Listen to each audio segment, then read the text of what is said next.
I'm talking with Alin. She's a dietitian, and we are going to chat a little bit about mindset, give you 3 really simple steps that you can take to help achieve a healthier lifestyle and look at food a little bit differently. So I'm going to hand you over, and she's going to give you an intro on who she is and what she does. Hi guys, it's a pleasure being here. Thanks Alin for the opportunity. And I'm a dietitian. I work with eating behavior, and my goal is to bring peace regarding food, because I know that nowadays people are there are lots of information which is really overwhelming, and yeah, that's my goal. Yeah, so everyone's so concerned these days as well about food. Like, we have so many different products on the market that say that you need to have this, that you need to have that. So yeah, or even you need to exclude carbs, you need to eat more fat, you need to eat more protein. So yeah, just to try and give a bit of insight in what you should be doing or not. Yeah, cool. And why do you do what you do? So yeah, I've been myself in a health journey, and it was tricky for me at the beginning because I tried many diets before, and counting calories, cutting carbs, and lots of stuff. And I realized that I was just getting even more overwhelmed, and I had too much information, and I didn't know how to put it into practice and into my daily routine. How long ago did you start that? Like, how many years ago was that you went through that? Maybe around 10 years now. Oh, wow, Yeah. Cool. So yeah, you've got a lot of experience in this industry, obviously. Yeah, I do because I've been there as well. Yeah. I know what the tricky parts are, what the doubts are, and how hard it is to really find our way into something really big. Yeah. Okay, cool. All right, well, let's move on into the steps that we're going to give you guys to help implement into your life. I'm hoping to be able to do this at least once a month, where we sit down and we discuss a little bit about nutrition, and we come up with some really good ways that you guys, things that you can implement into your life to make your nutrition a whole lot easier for you and easier to understand as well. So we want to basically cut through all the crap that's on the internet and just give you that nice, simple ways of eating and also mindset changing. So yeah, what would you say would be your first go-to rule if you're a beginner? Where would you start? What would be your number one thing to do to change that mindset? I think from my experience with my clients and from my own experience, the most important thing to do is not make some drastic changes. Just 100%. 100%. Just give some small steps, give in the right direction. Don't try to do things that you won't be able to keep doing it. So try to improve your habits within your daily routine. Don't try to change the whole routine. So where would you start with that? So instead of changing the whole routine, would you start with something like, if you're someone who drinks a lot of soda, or if you're someone who eats a lot of chocolate or tends to crave a lot of carbohydrates, would you only just start slightly with that? Yeah, I think the most important thing is to have a clear idea of how your eating habits are going. Like, if you eat too much sugar and you know that sugar is not the best food to load our body with, so try to reduce your intake of sugar and chocolates and sweets, whatever.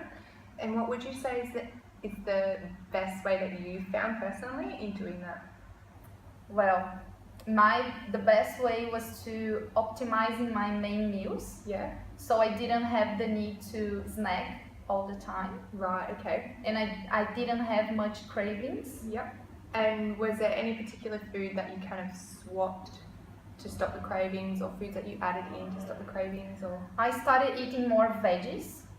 Definitely more veggies, because they have more fiber, so they will keep you satisfied for longer.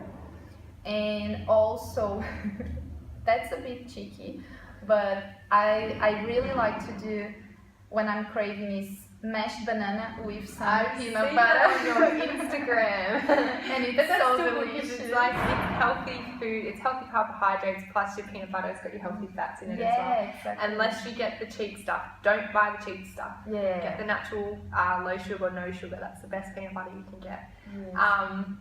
Yeah, that's a great way. And there was something else you did with cinnamon, I think. What was that? You put cinnamon? Probably banana as well, or apple. Sometimes I cut apple and put it in the oven with cinnamon, which is really good as well. There you go. That's something nice and simple you can implement into stop the sugar cravings. And of course, sometimes I really have chocolate. Yeah.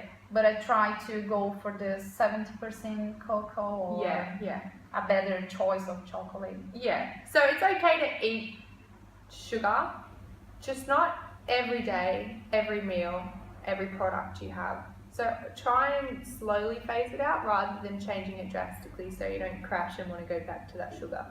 I think the problem with treats is that sometimes we make the treats part of our routine. Yeah, and that's the problem. And that's where it's hard to break the cycle as well. Yeah, because a treat is meant to be a treat, so have it as a treat. Yeah. Yeah, actually, I was listening to another podcast a while ago, and they were saying that one of the best ways to break it is actually stop treating yourself because you'll be setting habits along the line. Yes. And then when you go to try and break that, you're like, hang on a second. Your brain was like, I was treating myself here. Where's my sugar? I need my sugar. Yeah, exactly. That's true. And then you start it starts rolling with those emotions. So when you treat yourself when you're sad. So every time you feel sad, you go back to that bad habit and you crave sugar. Yeah. So if you can break that by not treating yourself in the first place, it's probably one of the best ways to start. Yeah. So number 2, what would be tip number 2 for you to give them? I'll leave that one for you to think about. I think it's important to understand why we are eating the food we are eating. Yeah. And here we can talk a bit about mindset. So like you're talking about cravings, you mean like why we're eating them? Cravings, emotional eating. Yeah, perfect. Yeah. I think it's important to, of course, understand what will be the impact of the food on our body. On your body, yeah. But most importantly is to keep in mind what is my goal.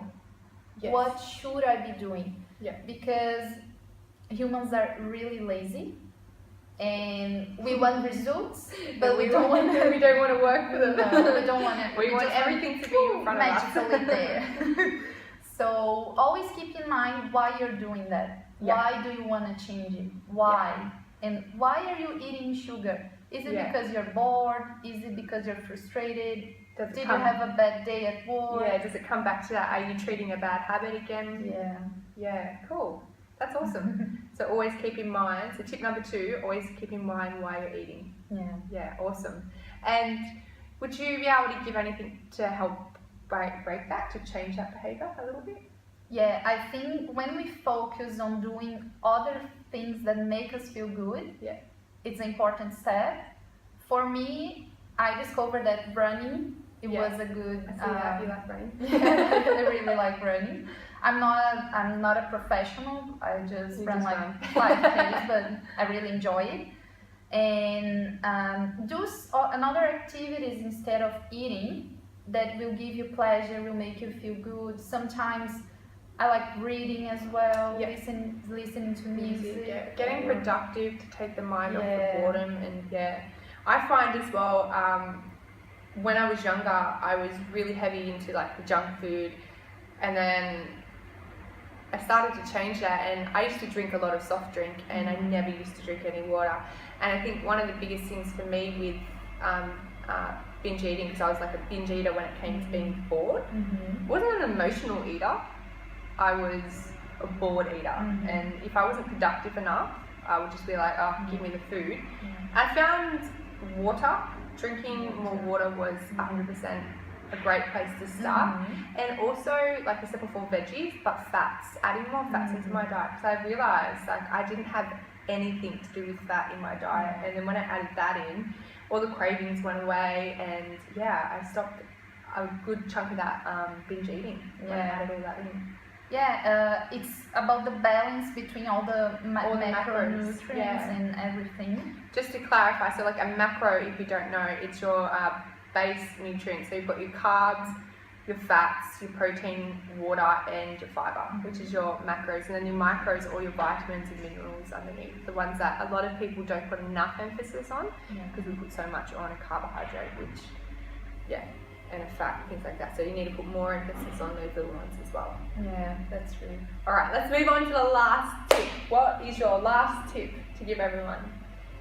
Find some exercise that you really enjoy doing. Yeah.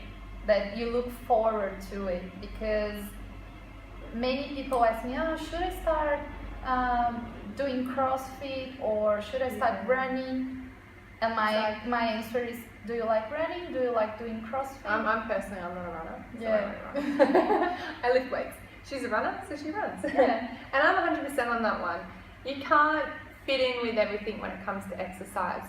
Some people are going to be yogis, some people are going to be F45ers, some people are going to be CrossFitters, runners, or boot campers. Like, find what you love to do and that you can do every day and stay and keep a passion for it as well.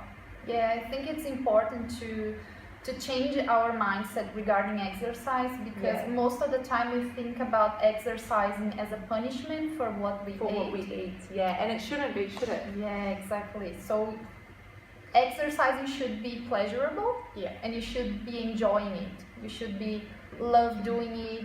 Here, especially with small groups, you can make friends and talk about life, and it's a good environment to be. 100%. And bringing it back to that eating something and then going and punishing yourself at the gym, that is one of the most damaging things you can do for your mind. And if you are someone that does that, try to stop doing that.